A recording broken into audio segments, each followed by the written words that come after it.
guys, welcome to another episode of Full Pelt Adventures. We're in the pig pen tonight. This is where Boris the bush pig lives. In the previous video I took Boris up to Hal's man cave and I got Hal to change the chain and sprockets on Boris while I videoed him doing that. During that video, when we had the back wheel off, Hal mentioned that the Cush drive rubbers, in his opinion, seemed to be fairly worn and needed to be replaced. So lucky for me, Hal was going past my local Suzuki shop and Hal picked me up the 6 replacement Cush drive rubbers. So in this video, that's what I'm going to do. It's a very easy job to do. We'll replace these Cush drive rubbers and see the difference in the play from the old to the new. Alright, let's get into it.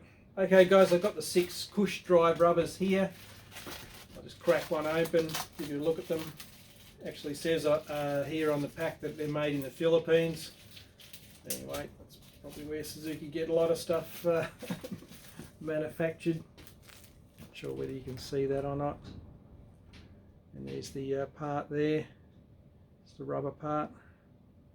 So yeah, we'll replace these 6 and yeah, just see how it is. Okay, so I've got Boris on my little scissor stand there and I'm just going to remove this nut. This is a little trick that Hal did yesterday, just putting a little bit of paper white out on the nut and the bolt there, just so it's an easy visual cue to know that the nut hasn't moved on you.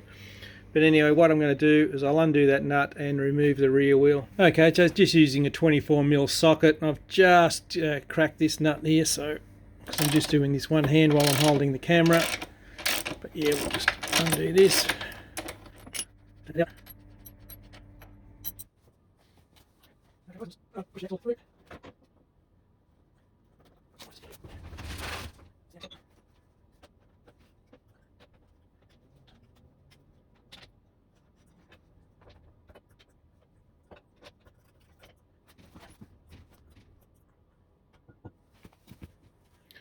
Okay, so here's the rear wheel out, and I'm just going to show you just the amount of play that's in it.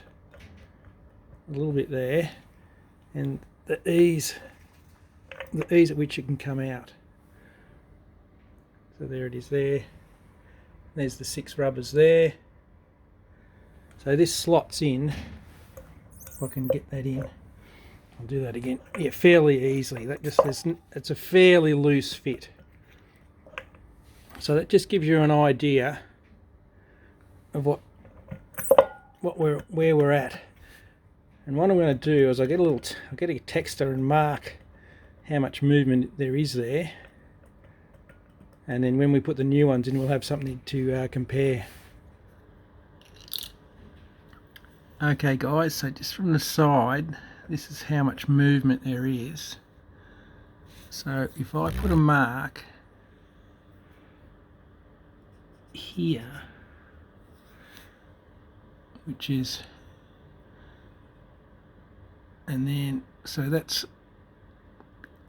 pushing it left, that's where it is, and then pushing it right, it's probably only something like that. Gives you an idea. It's not a lot, but let's see how it compares with the new ones. Okay, so I'll just take the old ones out. And like I say, they can only go in one way. You can't install these the wrong way.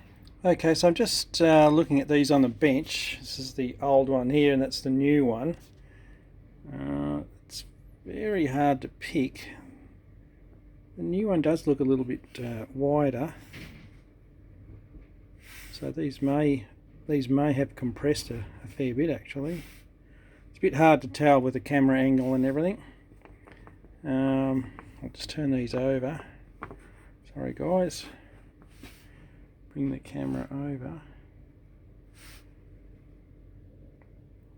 Yeah, so a bit of difference there.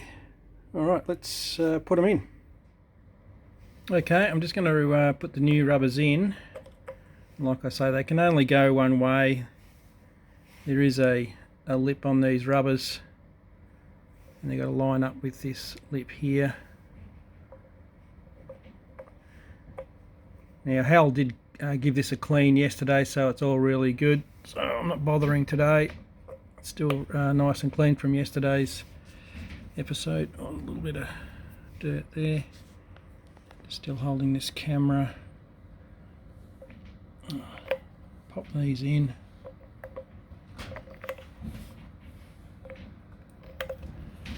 Okay, there they are there. So let's put the sprocket on.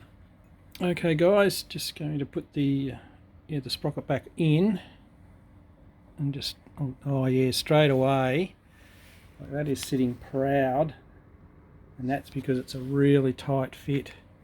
So yeah, trying to get this down, just try and push this down. There we go on there. Yeah, look at how tight is that. That is a huge difference. Yeah, so guys, that's all the way down, and like you saw, it was a very tight fit. Now, just grabbing one of these teeth and trying to push it either left or right, there is absolutely no movement there at all, and you can see the marks where it had, you know, like about say 3 mil slop in it, 2 or 3 mil slop. There is none, absolutely no slop in that. And even trying to lift it up, I'm trying to lift it up, that's not coming out, whereas before it was just easy. There was just so much movement in it. So that's amazing. Thanks Hal, really glad you pointed that out, because I think they say if you let these go and wear too much, you can damage the hub, and you need a whole new hub. So it's probably a good thing to keep an eye on. So just bringing him back up onto the bench, I was speaking to Hal today, and also one of the comments from the previous video by Some for Seb. I'll put that his name up on the screen there. But both Hal and Some for Seb said that what they do is just get a bit of inner tube from an old rubber tube, and they just cut squares out of the inner tube, and then they just replace them to just put the replacement inner tube piece of rubber just in beside this original rubber, and then that takes up the slop, so that way you get a little bit more use out of the original rubbers rather than paying the $80 to replace them. So that's just another cheap way of getting around replacing them if you want to do that. So yeah, really happy with that. There is no movement. That is solid as. Yeah, I can't move that at all. Either way, up or down, left or right, that's not going anywhere. Alrighty, I'll put the back wheel back in. Okay guys, I've got the axle in, got the nut on. Just tighten it up. Yeah, so there you go. I've just nipped the nut up, showing you there. There's obviously a little bit of movement sideways with the chain on the sprocket, but the sprocket itself is, yeah, it is solid as. So yeah, really happy with that. Okay, so here's the torque wrench. Hope you can read that. Let's get in focus. It's set on 110. So let's torque this nut up. Alright guys, so normally I don't use a torque wrench, but after watching Josh and Nat on Mary Valley Dirt Bike Riders the other night, and they were paying particular attention in torquing up their nuts and bolts correctly, that inspired me to do the same thing. So thanks guys. Okay, well that's the finish of the video. Well, I'm wrapped, absolutely wrapped. Thanks Hal, thanks for pointing that out. I probably wouldn't have picked that up. So yeah, it's really made a big difference. It's rock solid now with those new rubbers in it. And I'd also like to say a big thank you to everyone who has subscribed. I've just got over 500 subscribers now, so that's just blown me away. So big thank you to everyone who has subscribed to the channel. It's been really good. Hope to put a few more videos out in the future. And a big shout out to Josh and Nat. I know they love their torque wrenches. See you later. About using a, what is it?